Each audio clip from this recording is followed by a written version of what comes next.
Now dogs pretend they like to fight. They often bark, more seldom bite. But yet a dog is, on the whole, what you would call a simple soul. Of course I'm not including PKs and such fantastic canine freaks.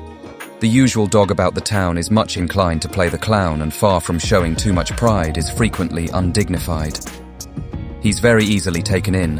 Just chuck him underneath the chin or slap his back or shake his paw and he will gambol and guffaw.